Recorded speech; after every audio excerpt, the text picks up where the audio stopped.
My name is Vanessa, and at 29 years old, I never imagined my sister's cruel mockery would save her life. Walking into my family's Christmas dinner after 3 years of avoiding their judgment, I braced myself for Brittany's usual attacks on my pathetic detective career.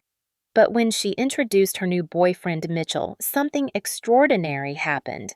The confident CEO went pale as death, stammering those four words that changed everything. "You're the investigator." As he excused himself, I recognized him from surveillance photos.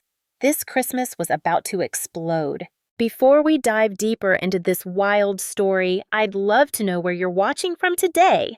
If family drama and unexpected twists keep you on the edge of your seat, please hit that like button and subscribe to hear more incredible true stories. Trust me, what happens next at this Christmas dinner will have you questioning everything you know about the people closest to you. Sometimes the family member everyone dismisses might just be the one who sees danger coming. Let's continue with how this all began. Growing up in the Hamilton household meant living in Brittany's shadow. She was 32, 3 years older, and apparently 300 times better at everything that mattered to our parents. While I spent my childhood reading detective novels and solving puzzles, Brittany was winning beauty pageants and dating the quarterback. When she graduated from law school, our parents threw a party that lasted 2 days. When I got my criminal justice degree and opened my private investigation firm, my mother Dorothy asked when I was going to get a real job. The pattern never changed. Every family gathering followed the same script. Brittany would parade her achievements while systematically tearing down mine. Remember when Vanessa thought she could be a police officer? She'd laugh conveniently, forgetting to mention I'd left the academy to care for our grandmother during her final months. Now she's playing pretend detective, following cheating husbands for grocery money. What made it worse was how our parents played along.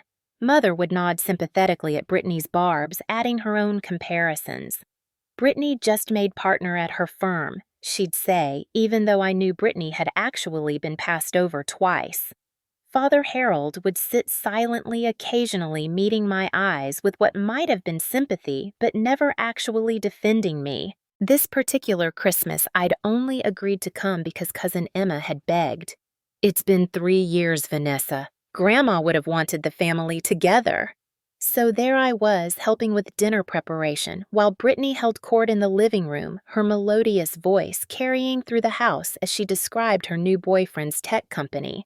"Mitchell is absolutely brilliant," she gushed. "His startup just secured major funding. We're talking about properties in the Hamptons." Mother practically glowed with pride while I peeled potatoes and wondered why I'd bothered coming. When Mitchell returned from the bathroom, I studied him carefully. Tall, well-dressed, with perfectly styled dark hair and an expensive watch. But the confident CEO persona had cracked. Sweat beaded on his forehead despite the cool December air. His hands trembled slightly as he accepted a drink from my father. Most telling were his eyes darting constantly between me and the exits. "Vanessa's here," Brittany announced unnecessarily, her tone suggesting she was warning him about a contagious disease. "My little sister, the one I told you about. The failed cop turned parking lot stalker." "Private investigator," I corrected quietly, not for her sake, but to gauge Mitchell's reaction. He flinched at the word investigator, nearly dropping his glass. "Same difference," Brittany laughed. "Remember last year when she thought she'd caught some big criminal turned out to be a case of mistaken identity? Poor Mrs. Chin almost had a heart attack when Vanessa accused her of running a fraud ring. That wasn't what happened at all. Mrs. Chin had thanked me for exposing her bookkeeper's embezzlement scheme. But correcting Brittany never worked. She had a gift for twisting truth into weapons. Mitchell cleared his throat. "Actually, private investigators do important work. I'm sure Vanessa has helped many people." His defense might have seemed sweet if not for the way his voice shook. "Oh, please." Brittany rolled her eyes. "Don't encourage her. She already thinks that she's some kind of hero." Did she tell you about her big FBI connections they supposedly consult with her all the time? Her voice dripped with mockery. More like she pestered one agent at a coffee shop until he gave her his card to make her go away. Uncle Robert arrived then with his wife Linda, followed by Emma, her husband Jake, and their 2 kids. The house filled with greetings and holiday cheer, but I kept watching Mitchell. Every time someone new entered, he tensed. When Emma's husband Jake, a former Marine, shook his hand, Mitchell winced at the firm grip. "You okay, man?" Jake asked. "You're sweating bullets." "Just a bit warm," Mitchell managed. "Brittany's family is larger than I expected." During the gift exchange, Brittany made sure everyone noticed the expensive bracelet Mitchell had given her. "Cartier," she announced. "Mitchell has such exquisite taste." Then she held up my gift, a handmade photo album of family memories. "How crafty! Vanessa always was good with scissors and glue," Mother added insult to injury. "It's sweet that you made something dear, very economical." She turned to Mitchell. "Vanessa's always been our little penny pincher. Had to be with her career choice." I excused myself to help Emma in the kitchen, but even there, Brittany's voice followed. "Mitchell's taking me to Paris for New Year's. First class, naturally. Where are you going for the holidays, Vanessa?" "Oh, wait, let me guess. Sitting in your car outside someone's house with a camera." "She's in rare form tonight," Emma whispered. "I'm so sorry." "It's fine." I lied, arranging appetizers on a tray, but my mind wasn't on Brittany's cruelty anymore. It was racing through surveillance photos, connecting dots. Mitchell's face had been in my files, I was certain now. The question was why? "Ladies, dinner's ready," Father called. As we filed into the dining room, Mitchell caught my arm. "Could we talk privately later?" he whispered. "It's important." I nodded slowly, noting how his grip tightened desperately before releasing me. Whatever game he was playing, he knew I was on to him. The question was whether I could prove it before he did something terrible to my sister. Even if she'd spent our entire lives tormenting me, she was still family. And despite everything, I couldn't let her become a victim. Brittany's voice cut through my thoughts. "Everyone before we eat, Mitchell and I have an announcement, but it's a surprise for after dinner. Trust me, you won't want to miss this." Mitchell's face went from pale to gray. He looked like a man facing execution, and suddenly I knew tonight would change everything. The pieces clicked into place as I watched Mitchell fumble with his silverware.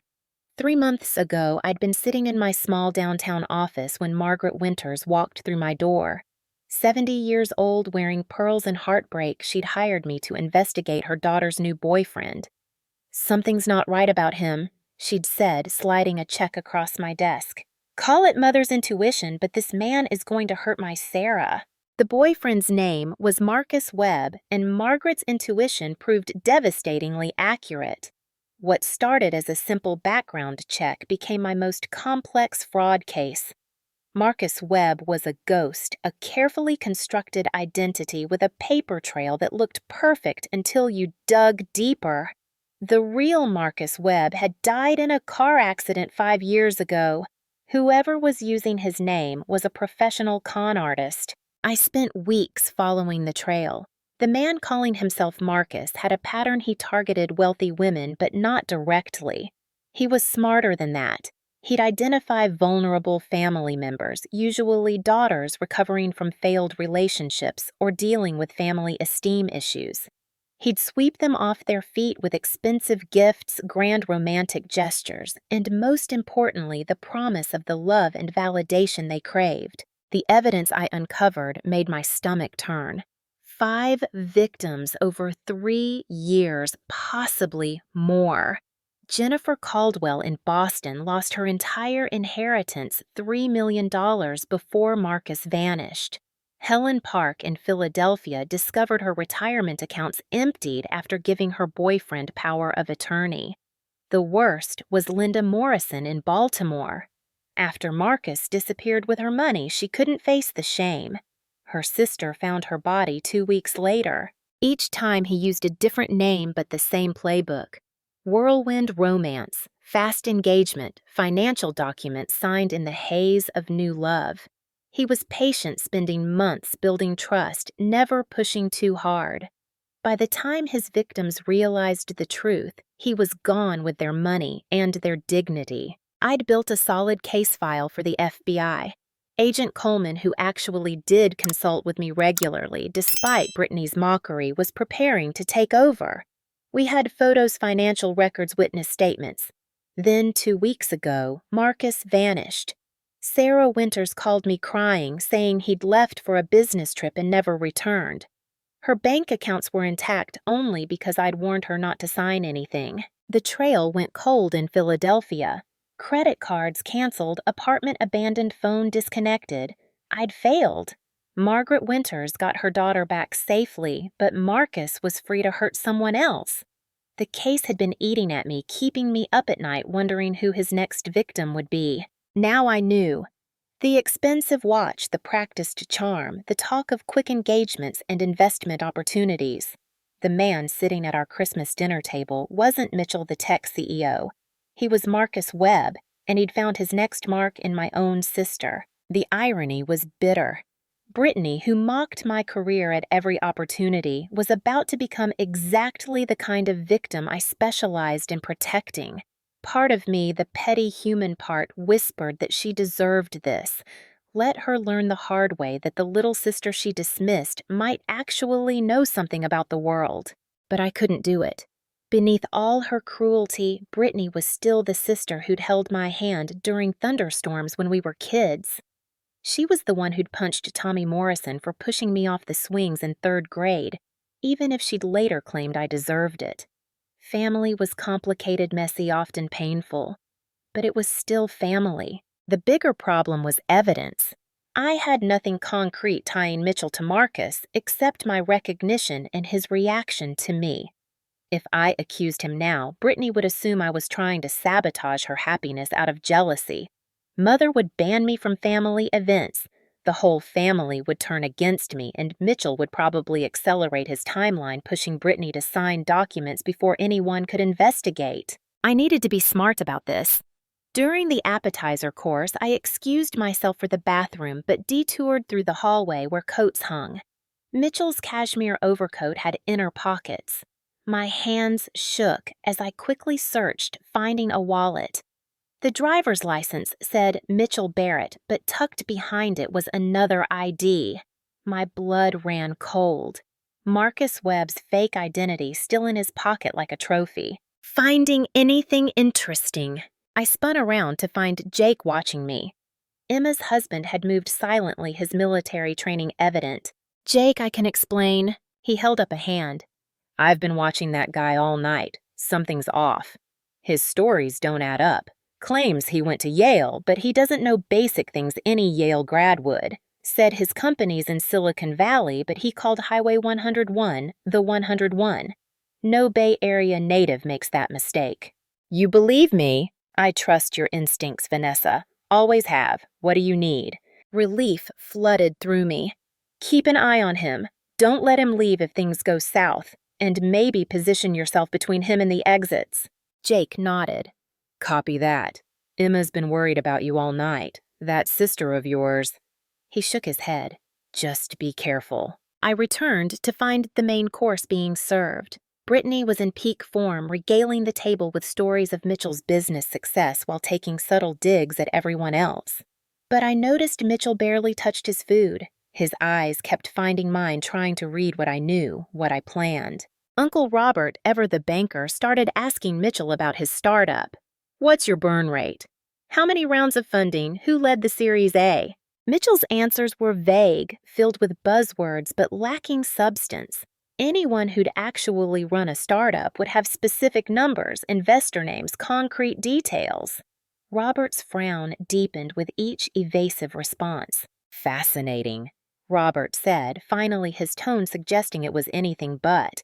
"And what did you say the company name was?" "Dynamic Solutions," Mitchell replied. "Generic name for a tech company," I commented, unable to resist. "Must be hard to stand out in search results." Mitchell's jaw tightened. "We're rebranding soon." "Of course you are," I murmured, earning a glare from Brittany. The evidence was mounting, but I needed more. If Mitchell was following his pattern, he'd have already started the financial manipulation. Brittany's new bracelet, the promises of Paris, trips the talk of Hampton properties. He was setting the hook, making her feel like she'd finally found someone who could give her the lifestyle she believed she deserved. What I didn't expect was how fast he was moving. The quick engagement announcement planned for tonight meant he'd either identified Brittany as an easier mark than usual, or something had spooked him into accelerating. Maybe sensing I was in law enforcement, even if he'd gotten the details wrong, made him feel the walls closing in. I had to stop this tonight, but first I needed to know exactly what surprise announcement was coming. Because if Mitchell was planning what I thought he was planning, my sister was in more danger than just losing money. She was about to lose everything, and despite all the years of mockery and pain, I couldn't let that happen. The main course arrived with all the pomp Mother could muster. Her famous honey-glazed ham surrounded by roasted vegetables and her secret recipe stuffing. Any other year I'd have complimented the spread. Tonight, I could barely focus on food with Mitchell sitting across from me, cutting his meat with hands that had signed dozens of fraudulent documents. "Vanessa, you're not eating," Mother observed. "I suppose private investigators prefer stakeout food, gas station coffee and donuts." "Leave her alone, Dorothy," Father said quietly, his rare defense surprising everyone. "I'm just concerned about her health," Mother continued. "All those late nights following people around can't be good for a young woman. Brittany, tell her about that wellness retreat Mitchell took you to last month." Brittany launched into a detailed description of a spa that cost more per day than I made in a week. Throughout her monologue, she kept touching the Cartier bracelet, making sure it caught the light. Mitchell smiled adoringly at her, the perfect boyfriend mask firmly in place. "Must be nice having someone successful to take care of you," she concluded, looking directly at me. "Some of us attract CEOs. Others, well, didn't your last boyfriend work at a hardware store?" "He owned the hardware store," I corrected. "And he's a good man." "Who you drove away with your paranoid investigations," Brittany added sweetly. "Didn't you accuse him of cheating because he had lunch with his cousin?" That wasn't true either. Tom and I had broken up because my work consumed me because I couldn't turn off the investigator part of my brain. But Brittany's version made a better story for humiliating me. "Speaking of investigations," I said, tired of being on defense. "Mitchell, you must have some interesting stories from the tech world. Corporate espionage, intellectual property theft. You ever deal with fraudsters trying to infiltrate startups?" His fork paused midway to his mouth. "Why would you ask that?" "Professional curiosity. I work a lot of fraud cases. The techniques these criminals use are fascinating. False identities, forged documents, elaborate backstories. Some even steal dead people's identities to create new personas."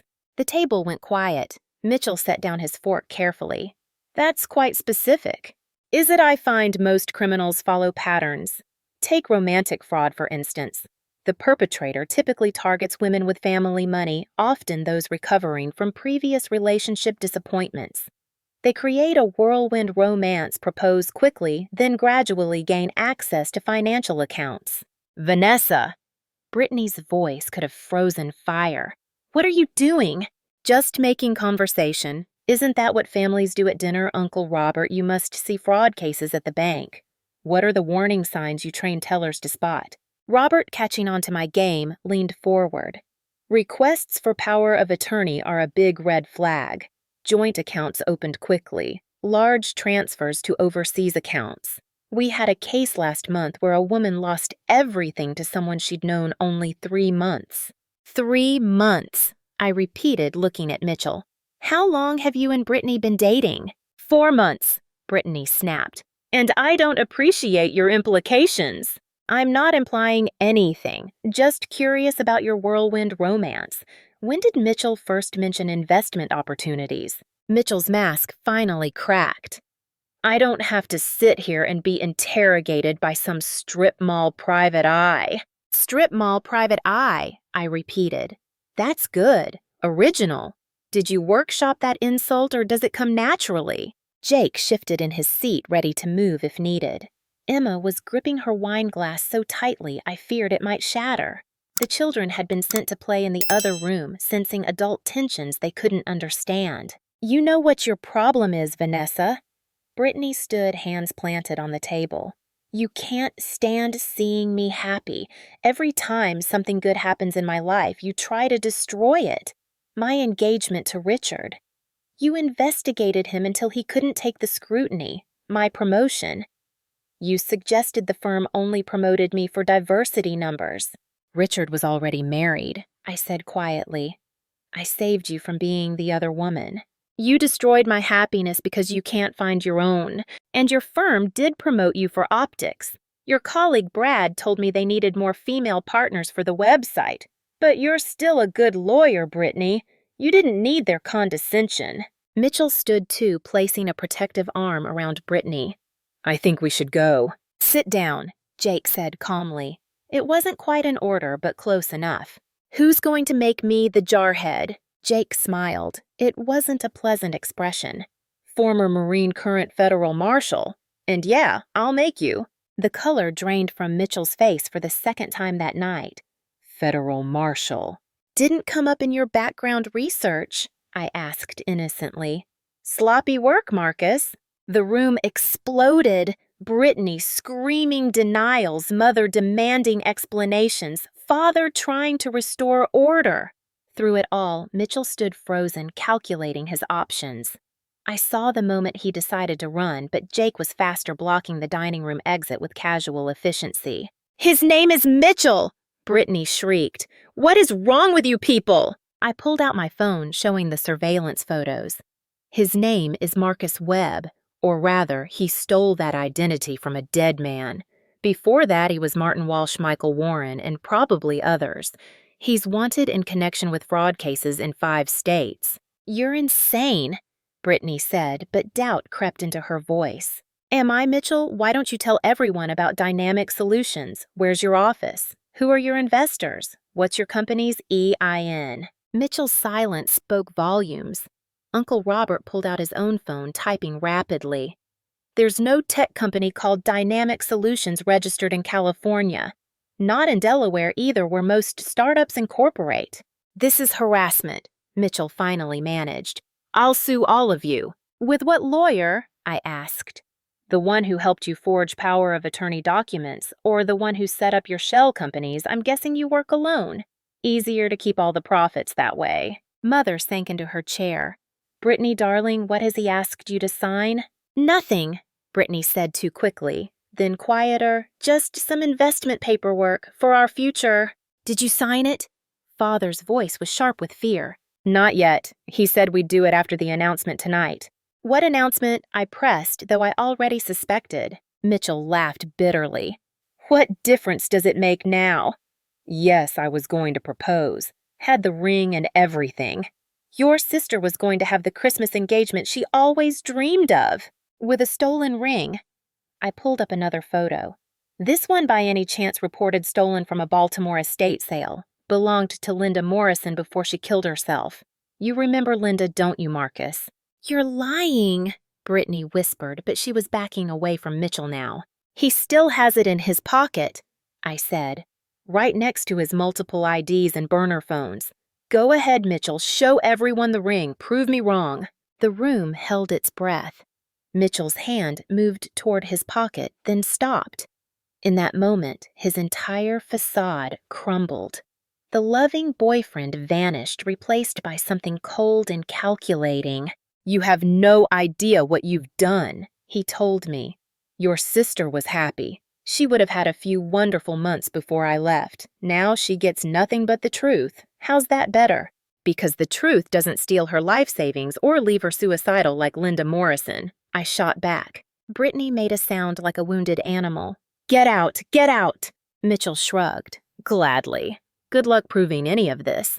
Mitchell Barrett doesn't exist, and neither will I in an hour. He moved toward the door, but Jake stepped forward. Actually, you're not going anywhere. Crossing state lines to commit fraud makes this federal jurisdiction. and lucky me, I'm authorized to make arrests. You can't arrest me without a warrant. Probable cause arrest, Jake corrected. Vanessa's evidence, Robert's banking expertise confirming fraud patterns and whatever's in your pockets should suffice. Plus, I'm betting those IDs in your pocket are federal crimes all by themselves. Mitchell's composure finally shattered completely. He lunged sideways, grabbing a steak knife from the table. Everyone scattered as he waved it wildly.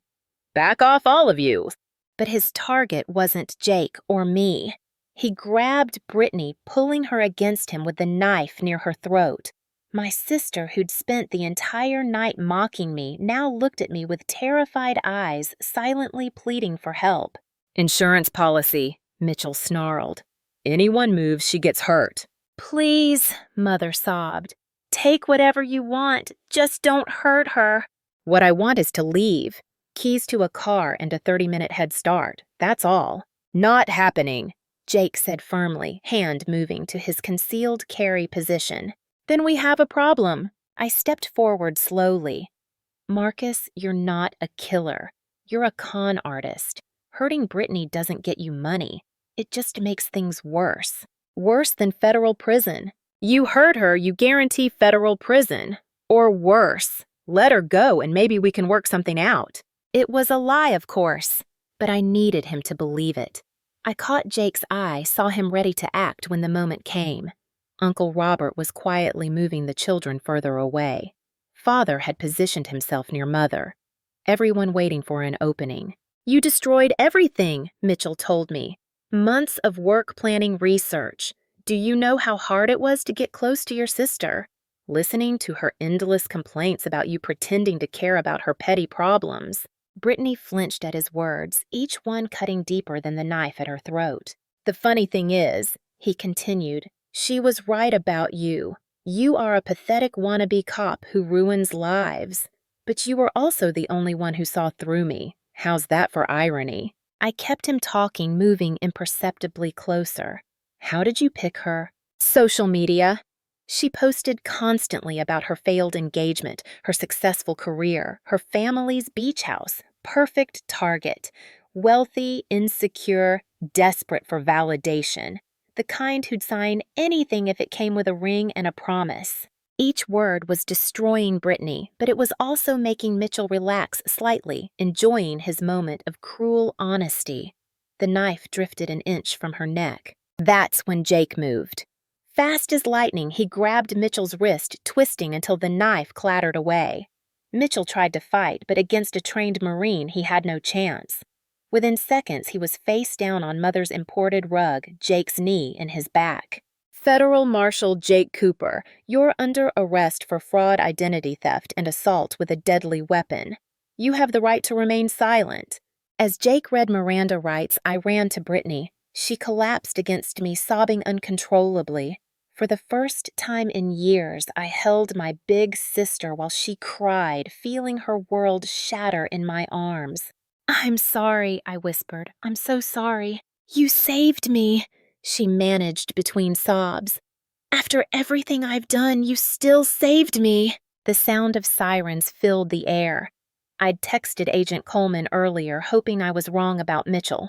Now the FBI would take over, adding Brittany's case to their growing file. Mitchell, or whatever his real name was, would finally face justice. But looking at my broken sister, I wondered if justice was enough.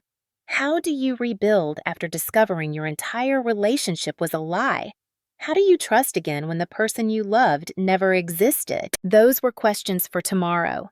Tonight, we just held each other as our family's perfect Christmas dinner became a crime scene, and the sister who'd mocked me finally saw me for who I really was.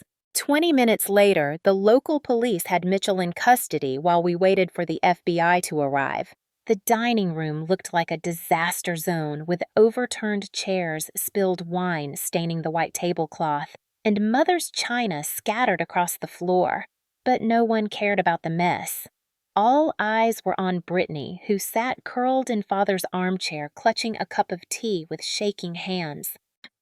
I need to show you something, I said gently, sitting beside her. You deserve to know the full truth. She nodded numbly. I pulled up my case files on my phone showing her photo after photo. Jennifer Caldwell lost $3 million. Helen Park retirement destroyed. Linda Morrison. I paused at the obituary. She couldn't live with the shame. He said I was special, Brittany whispered.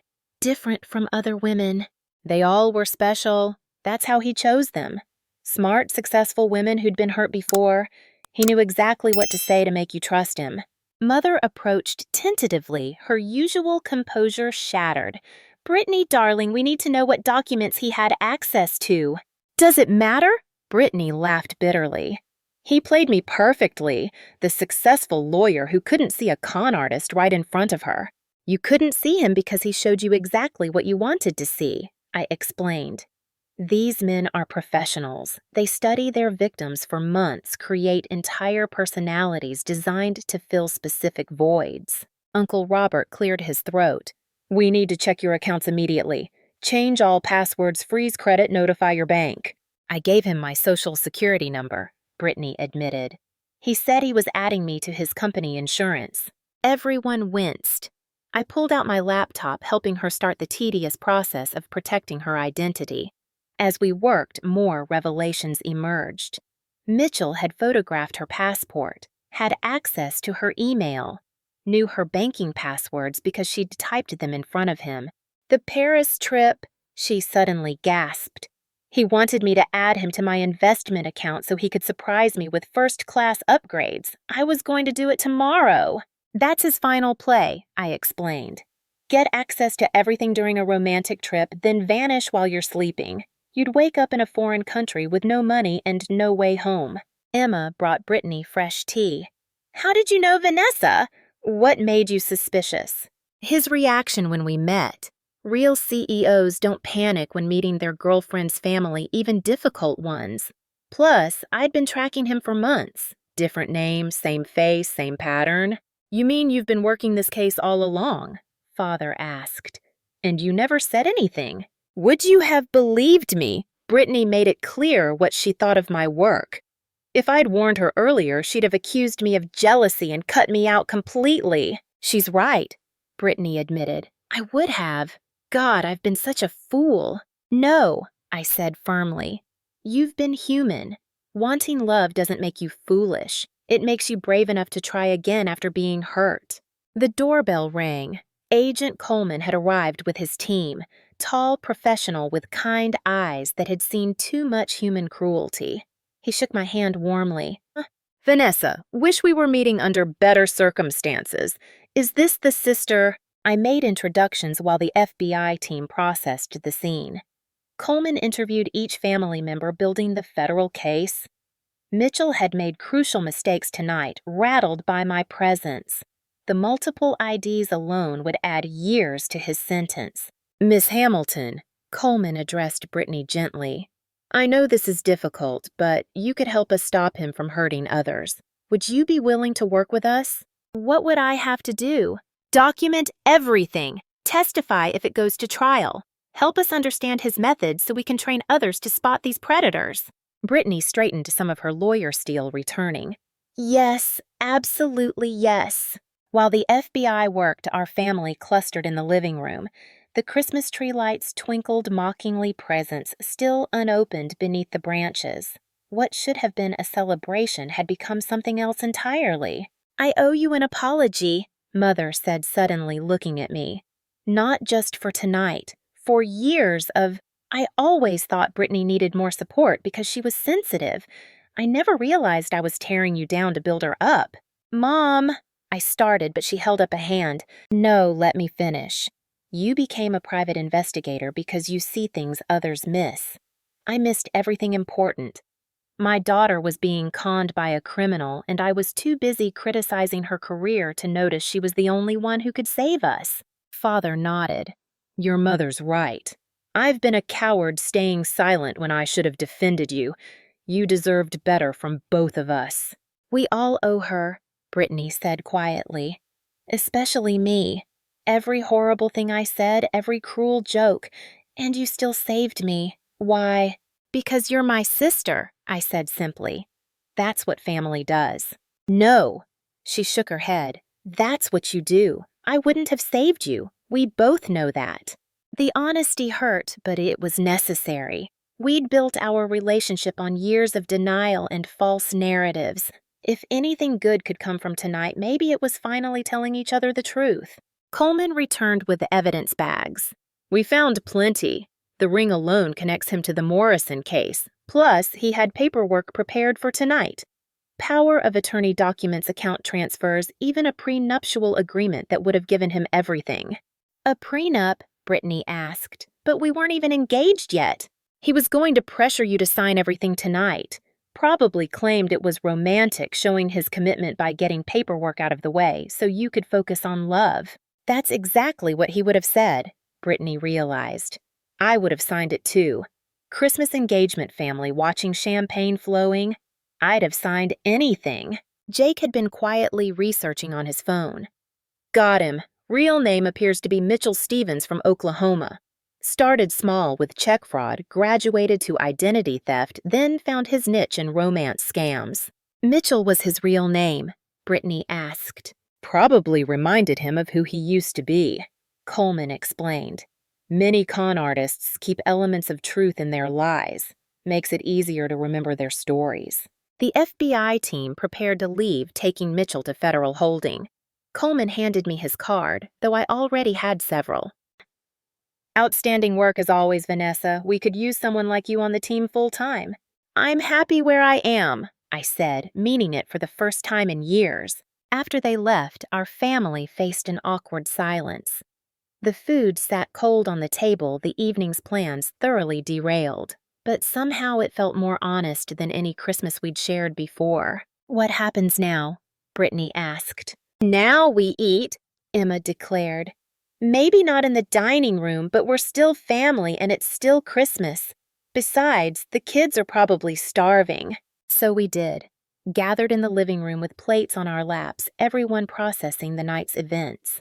The children, resilient as always, were mostly excited about seeing a real FBI arrest.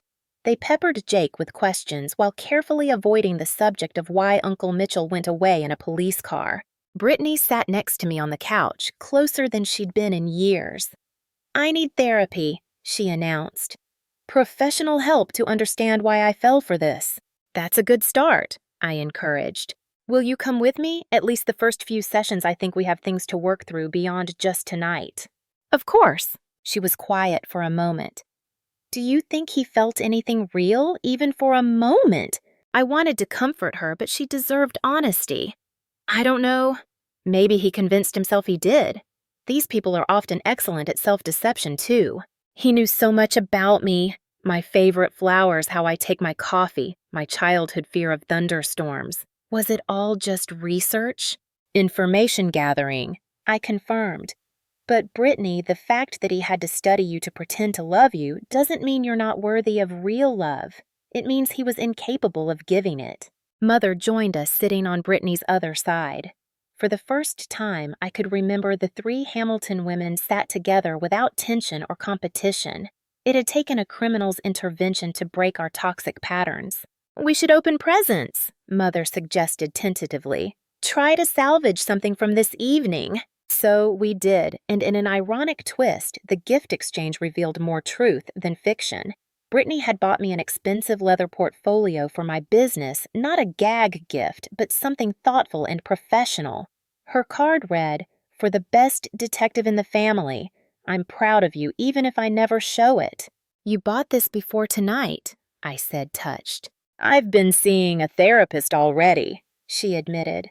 Working on my jealousy issues. Tonight was supposed to be a fresh start for us. Instead, I almost lost everything because I was too proud to listen to your expertise. The rest of the evening passed quietly. Jake took the kids home early while Emma stayed to help clean up.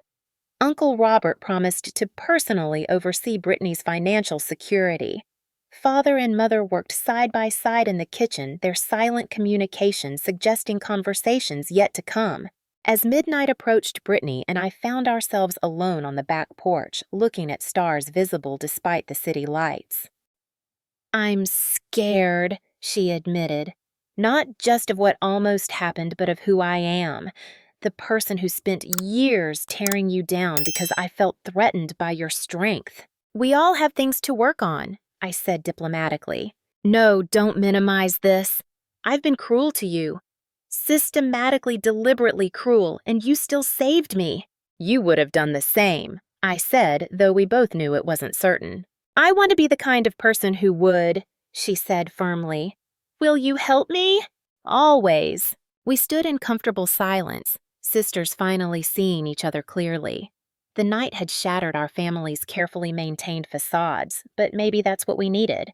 Sometimes things have to break completely before they can be rebuilt properly. Merry Christmas, Vanessa, Brittany said. Merry Christmas, Britt. Above us, the stars witnessed our new beginning, born from deception but reaching toward truth. It wasn't the Christmas any of us had planned, but it might have been the one we needed. The next morning, I met Agent Coleman at the Federal Building downtown. Mitchell Stevens sat in an interview room, orange jumpsuit replacing his expensive suit. Through the one-way glass, I watched him maintain his con artist's charm, even in custody chatting with guards like old friends. He's refusing to cooperate, Coleman informed me. Claims it's all a misunderstanding, his lawyers pushing the narrative that he's a legitimate businessman caught up in a family drama. What about the IDs? Explains them as research for a thriller novel he's writing. The stolen ring says he bought it from a pawn shop, didn't know it was hot. He's got an answer for everything. I studied Mitchell through the glass. Even now, he radiated confidence. He's not going to break easily. These guys believe their own lies after a while. That's why I need your sister. Her testimony could be crucial, but she needs to be prepared. Defense attorneys will tear apart every inconsistency. She'll be ready. Brittany's tougher than she looks. As if summoned, Brittany arrived with Jake, who'd offered to escort her for security. She looked pale but determined, wearing a conservative suit that screamed serious lawyer rather than vulnerable victim. I want to see him, she announced. Coleman and I exchanged glances. That's not advisable, Coleman said. I need to, please, with you present, of course. After some negotiation, Coleman agreed. We watched from behind the glass as Brittany entered the interview room. Mitchell's face lit up with false warmth. Brittany, thank God. Tell them this is a mistake. You know me. She sat across from him, hands folded. Do I? What's your middle name? What? Your middle name. We were about to get engaged. Surely I'd know that. His pause was telling. James. Your first dog's name. Buster. Your mother's maiden name. Why are you interrogating me? Because I don't know anything real about you, Brittany said calmly. 4 months of dinners, conversations, intimate moments, and it was all scripted. So I'm curious, what's one true thing you told me? Mitchell leaned back, mask slipping. You want truth, fine. You were exhausting. Constant need for validation, the family drama, the sister complex. Most marks are grateful for attention. You demanded constant worship. Coleman started to intervene, but Brittany held up a hand. Go on. You made it easy, though. So desperate to prove you could land someone better than your ex. So eager to show up your sister. You practically threw your financial information at me. And the other women, were they exhausting too? Linda Morrison was lovely. Trusted everyone, believed the best in people. Shame what happened. You mean shame she killed herself after you destroyed her life? For the first time, something flickered in Mitchell's eyes. Not remorse exactly, but discomfort. I never told anyone to hurt themselves. I just take money. What they do after is their choice. Jennifer Caldwell hasn't left her house in 2 years. Helen Park's children won't speak to her because she lost their inheritance. 5 women that we know of, probably more. All broken because you decided they deserved to be victims. Everyone's a victim or a predator, Mitchell said coldly. I just chose my side. No, Brittany stood. Some people are protectors, like my sister, who I spent years belittling while she was saving lives. You're not a predator, Mitchell. You're a parasite. The difference is predators serve an ecological function. She walked out head high. In the observation room, she finally let the tears fall. How do I live with this? How do I trust anyone again? One day at a time, I said, hugging her. With help. The case built quickly after that. Coleman's team found Mitchell's storage unit containing souvenirs from victims, detailed notes on potential targets, and financial records showing millions in stolen funds. Other victims came forward, encouraged by news coverage of his arrest. 3 weeks later, our family gathered again, this time in a courthouse. Mitchell had finally accepted a plea deal, 25 years federal time. As part of the agreement, he had to allocute his crimes in detail. I sat with Brittany as Mitchell stood before the judge, listing his victims with the same emotion he'd use for a grocery list. Each name represented a shattered life, stolen dreams, broken trust. But something powerful happened as he spoke. The victims present began holding hands, creating a chain of survivors supporting each other. "You gave them that," I whispered to Brittany. "Your courage to face him inspired theirs." During victim impact statements, Brittany spoke eloquently about the theft of trust being worse than financial loss. "He didn't just steal money. He stole our faith in love in ourselves and our judgment. But I refuse to let him keep that theft. I will love again, trust again, because that's how we truly defeat predators like him." Linda Morrison's sister spoke last, thanking Brittany for preventing another tragedy. There wasn't a dry eye in the courtroom except for Mitchell's. He watched it all with detached curiosity, a scientist observing specimens. At sentencing, the judge didn't mince words. "Mr. Stevens, you've shown a callous disregard for human suffering. You targeted vulnerable women with surgical precision, exploiting their hopes for your greed.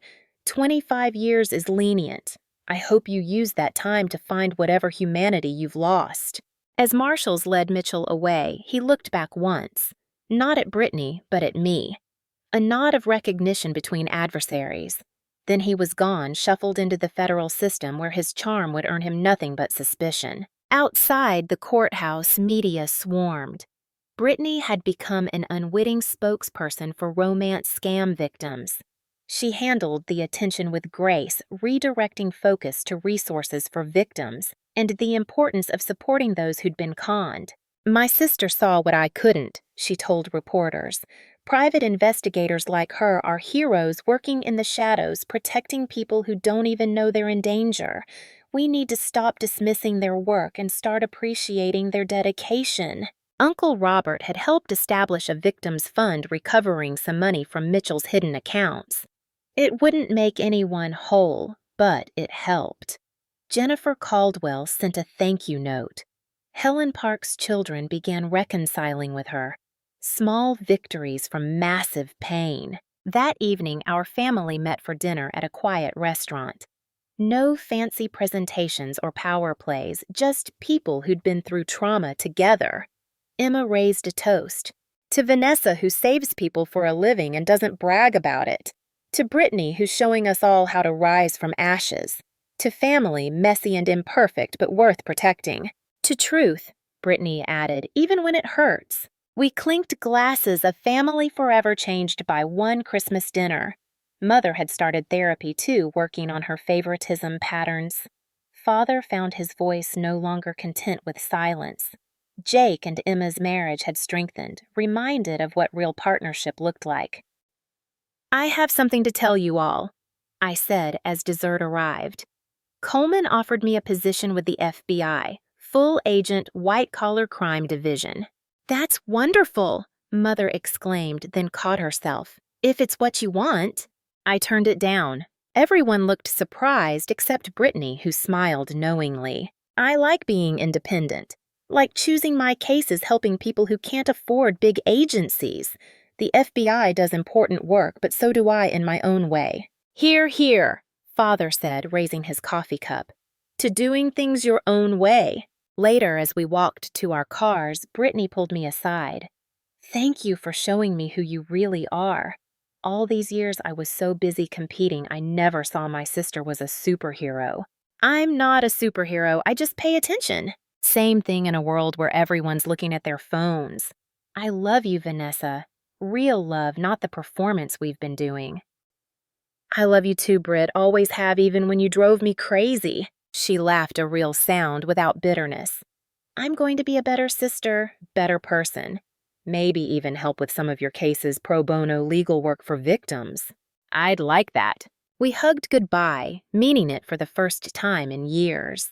As I drove home, I reflected on the strange journey. A criminal had entered our family intending to destroy it. Instead, he'd forced us to confront our dysfunction and choose healing. Mitchell Stevens would spend decades in prison, but we were finally free. Free from lies, pretense, and the exhausting performance of perfection. Our scars would take time to fade, but we'd face that healing together honestly. Sometimes the worst moments reveal the best in people. Sometimes predators accidentally create protectors. And sometimes, just sometimes, a disaster becomes a gift. 6 months after that fateful Christmas, I sat in my office reviewing case files when Brittany knocked. She'd been coming by weekly bringing lunch and helping with legal research for my clients. Today, she looked troubled. The prosecutor called. Mitchell's appealing his sentence claiming ineffective counsel. His new lawyer wants to depose me again. That's standard procedure. They rarely succeed. It's not that. She sat down heavily. Going through everything again, remembering each lie, each moment I believed him. Some days I feel like I'll never be whole again. I closed my laptop, giving her full attention. Remember Dr. Patterson said healing isn't linear. I know, it's just... I found out about another victim yesterday, Sarah from Denver. She reached out through the support group. Mitchell got her entire retirement, 40 years of savings. She attempted suicide last month. Is she okay? Physically, yes. Her daughter found her in time. But Vanessa, she said something that haunts me. She said the money wasn't the worst part. It was that he made her believe she was special, then showed her she was just another mark. How do you recover from that? I came around to the desk sitting beside her. You're asking someone who spent years being told she wasn't special at all. You recover by deciding your worth isn't determined by what others think or take from you. Brittany wiped her eyes. When did you get so wise? Occupational hazard. Spend enough time watching human behavior, you learn some things. I've been thinking about that. Watching you work these past months, seeing how you help people. You tried to tell us for years what you did mattered. We just wouldn't listen. A knock interrupted us.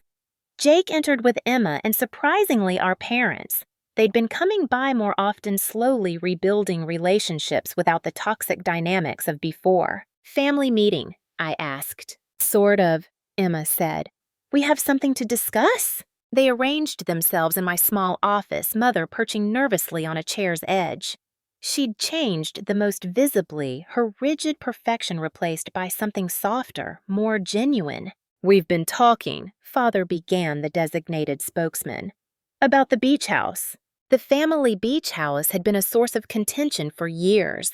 Purchased by our grandparents, it traditionally went to the eldest child. Brittany was supposed to inherit it, another privilege in her column. We want to put it in both your names, Mother said. Equal ownership. Brittany nodded. It should have been that way from the start. Just another example of how unfairly we've treated you. You don't have to do that, I protested. Yes, we do, Father said firmly. Not out of guilt, but because it's right. You've protected this family in ways we're still discovering.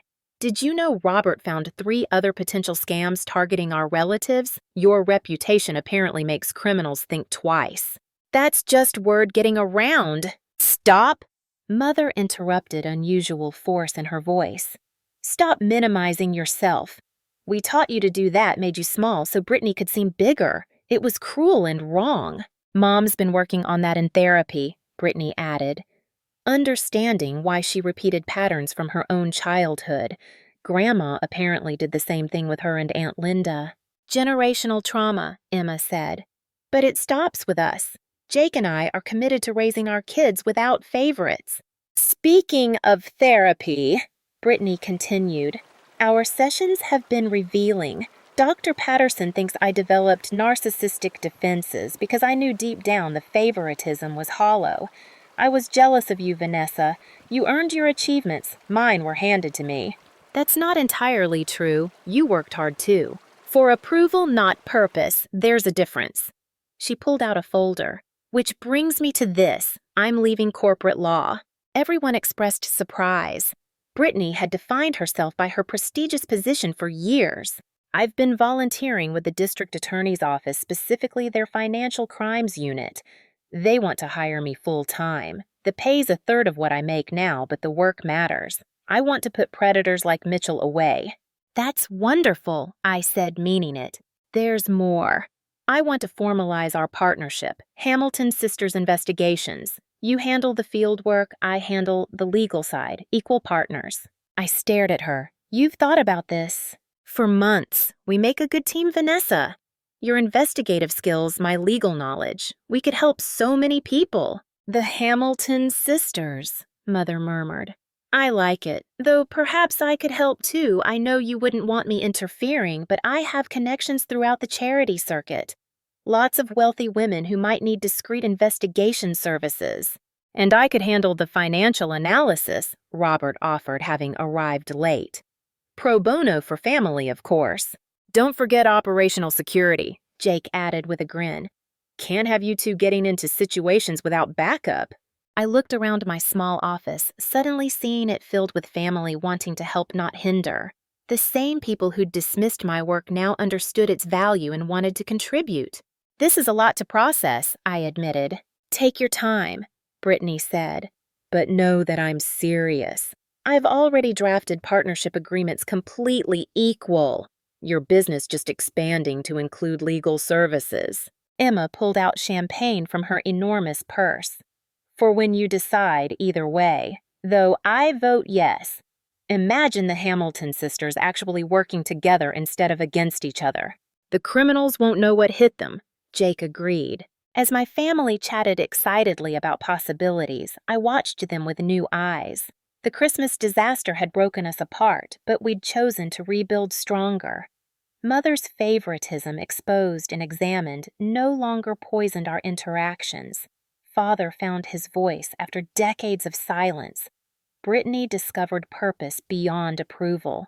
Okay, I said quietly, then louder. Okay, let's do it. The cheer that went up probably disturbed my neighboring offices, but I didn't care. Brittany hugged me tightly, whispering, "Thank you for giving me another chance."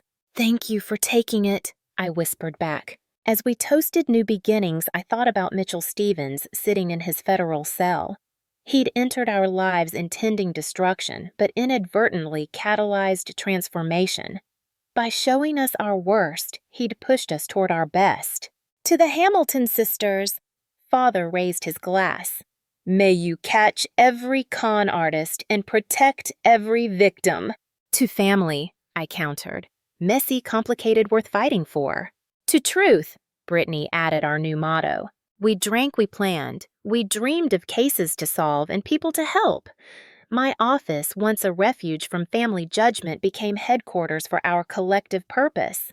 The very people who'd mocked my career now saw it as noble, necessary, theirs to share. Later, as everyone prepared to leave, Mother lingered. I need to say something else about Tom. My ex-boyfriend remained a sore subject. He'd left partly because my family made him feel unwelcome. Their snobbery obvious despite his successful business. He called last week, she continued. Wanted to know if you were okay after everything with Mitchell. I might have invited him to dinner next week. Mother, you can uninvite him if you want. But Vanessa, he still cares about you. And more importantly, he saw your value when we couldn't. That says something about his character. She kissed my forehead and left before I could respond. Brittany, who'd overheard, grinned. She's trying, maybe too hard, but trying. Tom's a good man, I admitted. Who you pushed away because we made you feel unworthy of good things. Maybe that's something else to reconsider. She left me alone with my thoughts. The office felt different now, charged with possibility. Hamilton Sisters Investigations. It had a nice ring to it. I pulled up Sarah from Denver's contact information. Tomorrow, I'd call her, connect her with resources, maybe investigate ways to recover some losses. Tonight, though, I'd simply appreciate the transformation of my family, from critics to champions. My phone buzzed with a text from Coleman. Heard about the partnership. FBI's lost victims gain. Proud of you, Hamilton. Outside my window, the city hummed with life, with secrets, with people who needed help. Tomorrow, the Hamilton sisters would officially join forces to meet that need. Tonight, I allowed myself a moment of satisfaction. We'd survived betrayal, faced truth, chosen growth. If that wasn't worth celebrating, what was? I raised my glass one more time alone, but not lonely, toasting the unexpected gifts that come disguised as disasters. The best investigations reveal more than crimes. They expose character test bonds, force choices. Mitchell Stevens had given us that gift unwittingly. In trying to destroy us, he'd shown us who we really were. And who we were, it turned out, was so much better than who we'd been pretending to be. 1 year after the Christmas that changed everything, I stood in the conference room of Hamilton Sisters Investigations, our new, expanded office. Brittany was presenting to a group of potential clients, her passion evident as she explained our services. The corporate shark had become an advocate, using her legal brilliance to protect rather than profit. "We don't just investigate crimes," she told the assembled group. "We help rebuild lives afterward. My sister catches the perpetrators. I ensure justice and recovery. Together, we're changing how victims are treated in the system." The audience, mostly women who'd experienced financial fraud, listened intently. Several nodded, recognizing themselves in her words. After the presentation, they approached individually, sharing stories, seeking help. We took every case we could handle, charging sliding scales based on ability to pay. Sarah from Denver had become our success story. Working with federal attorneys, we'd recovered 60% of her stolen funds from overseas accounts Mitchell had thought untouchable. She now volunteered with us, counseling new victims through their darkest moments. "The Hamilton sisters saved my life," she told anyone who'd listen. "Not just financially, but emotionally. They showed me I wasn't stupid for trusting. I was human." In the corner, Mother managed our appointment system with surprising efficiency. She'd thrown herself into the work, her society connections proving invaluable for referrals. More importantly, she'd become a fierce advocate for fraud victims among her wealthy friends, removing stigma through sheer force of will. "Dorothy Hamilton's daughter was conned," she'd announce at charity luncheons.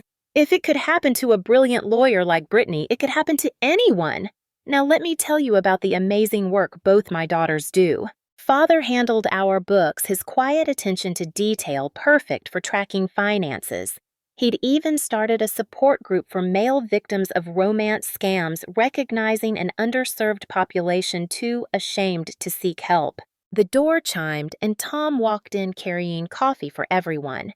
We'd been dating again for 6 months, taking things slow, building on a foundation of mutual respect rather than family pressure. He'd expanded his hardware business into security consulting, often working with our clients to improve their personal safety. "Brought your favorite," he said, handing me a caramel macchiato. "Extra shot for the Morrison case. You know me too well." The Morrison case had consumed weeks unraveling a multi-state fraud ring connected to Mitchell's operations. Tomorrow, we'd testify before Congress about legislative changes needed to protect victims. Jake arrived with updates from his federal contacts. 3 more arrests this morning. The network's crumbling. Your investigation techniques are becoming standard training at Quantico." "That's all, Vanessa," Brittany said proudly. "I just make it legal." "Team effort," I corrected, but smiled at the recognition. Emma entered with her laptop.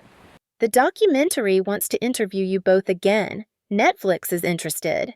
We'd reluctantly agreed to participate in a documentary about romance scams, hoping to educate potential victims. The filmmaker focused on transformation rather than victimization, showing how tragedy could catalyze purpose. "Schedule it after the congressional hearing," Brittany decided. "And make sure they include information about warning signs and resources." As the day wound down, our team gathered for our weekly debrief. Uncle Robert video called from his bank where he'd implemented new fraud detection protocols. Cousin Emma's marketing firm handled our online presence pro bono. Even the kids contributed, creating safety coloring books for children of fraud victims. "Status report," I began. "Active cases." 12, Brittany responded. 3 romantic fraud, 4 employment scams, 5 identity theft variations. Plus, the Morrison Network investigation continues expanding. Recoveries.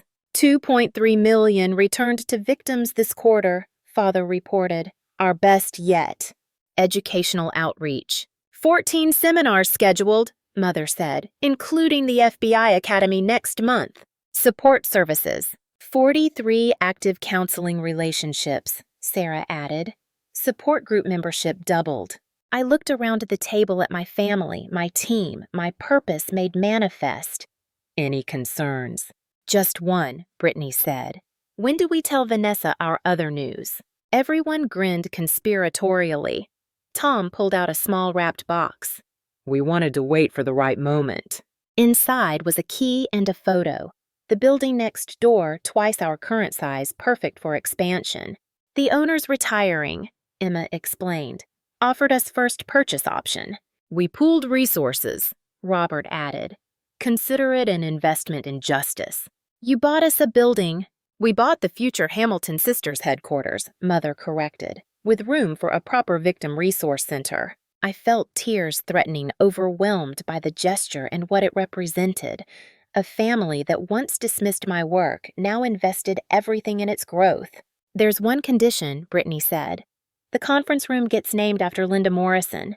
Her tragedy started this journey. Her memory should inspire our continued work. Perfect, I agreed, voice thick with emotion. That evening, we held our first annual Victim Appreciation Dinner.